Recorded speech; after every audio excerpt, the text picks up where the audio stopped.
I am sick and tired of people telling me that World War One was inevitable. They believe that someone in Europe just had a button, pressed on it, and boom, entire Europe went down in a cataclysmic reaction. That's not exactly what happened. History doesn't take place like that. History teaches us that certain political decisions, certain ideas, certain plans were made which caused World War One to feel inevitable. And I'm MG, and today I'm going to be talking about the political decision that made World War One feel inevitable. Now, there are a number of plans and then multiple things that one could say that, oh, that would be the reason why World War One felt inevitable. Oh, no, it was Germany's invasion that made World War One feel inevitable. Let's go through the facts, and towards the end of the video, I'll tell you exactly what was it that made the World War One feel inevitable. Now, pre 1914, we are in Europe and we are in a time where people have huge mistrust towards each other. Every country doesn't trust each other. There's a sense of national pride. Everybody's looking out for themselves and so on and so forth. Like all countries are stuck in an arms race and entering into alliances to, say hail now to the other guy. But the problem with that is because of these alliances, kind of like those group chats that you create at school with your friends, just so you can talk shit about what happened with the other group over there, or the other teacher, so on and so forth. That's what exactly these alliances made. And as a result, countries in Europe these main countries had an issue with it, particularly. Germany felt that it was surrounded. Russia wanted to maintain its influence in the European hemisphere.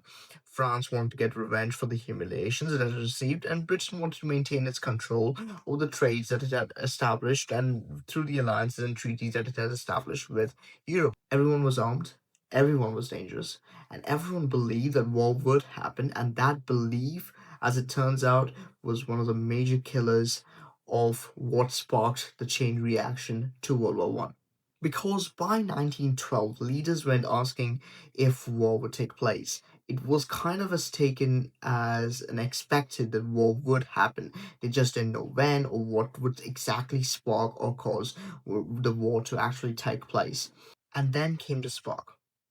June 28, 1914. An Austrian archduke by the name Franz Ferdinand is assassinated in Sarajevo by an extreme organization known as the Black Hand. That sets off the chain reaction.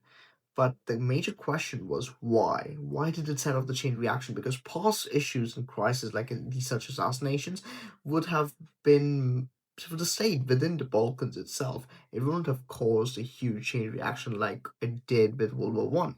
The reason why this crisis blew way out of proportion is because the Austrian-Hungarian Empire decided to cross Serbia once and for all to maintain its control.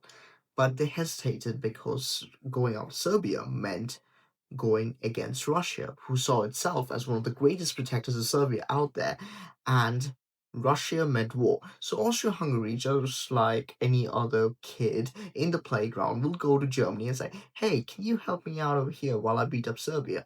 So Germany, in return, gave what historians called a blank check. No restraints, no limits. Anything was on the table. Germany said, "We have your back. You don't have to worry about a single thing at all." That single yes mattered than any other gun shops in history. Empowered by Germany's support, Austria gave an ultimatum to Serbia. And Serbia, in fact, accepted most of them, except one. It did not accept the fact of having investigators in its country of external investigators where they would be conducting investigations of criminal nature, which it saw as a loss of its sovereignty of its territory and asked for an international referendum instead. But that would be to no avail because Austria declared war on Serbia. But even at that moment, diplomacy existed, but no one trusted it because everybody was in the mood to go to war, to, as World War One is officially known as the war to end all wars, which it didn't exactly take place. Now, Russia faced a choice: support Serbia or lose face across Europe.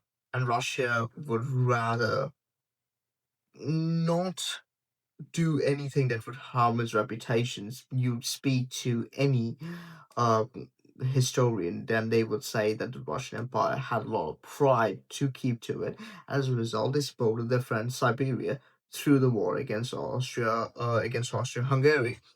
And Austria-Hungary went to Germans to ask for help. And the Germans declared war on Russia, which sparks into the cataclysmic World War One as we know today.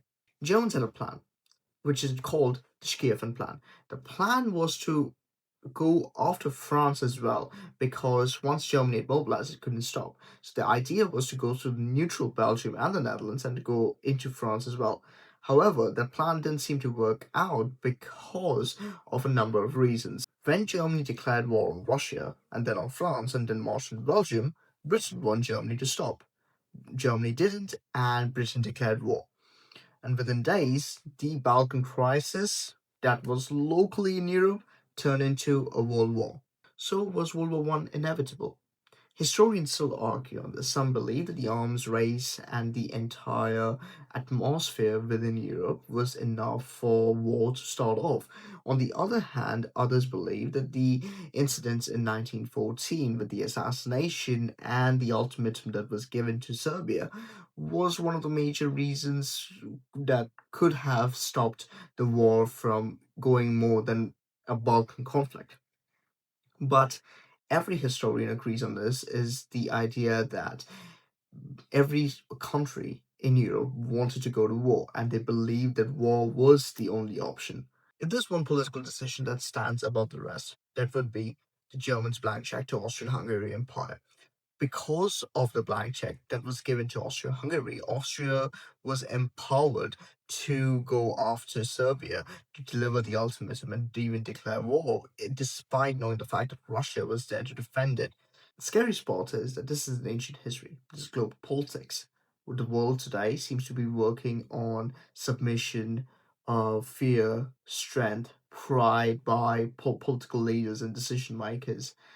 The entire goal of World War One, and if there's any lesson to take away from World War One, is not to let pride and political decision play a major part in political decisions, and that's exactly what it is. Pride was one of the major factors when it came to World War One, making it inevitable. Thank you for joining in. We'll see you soon with a new video.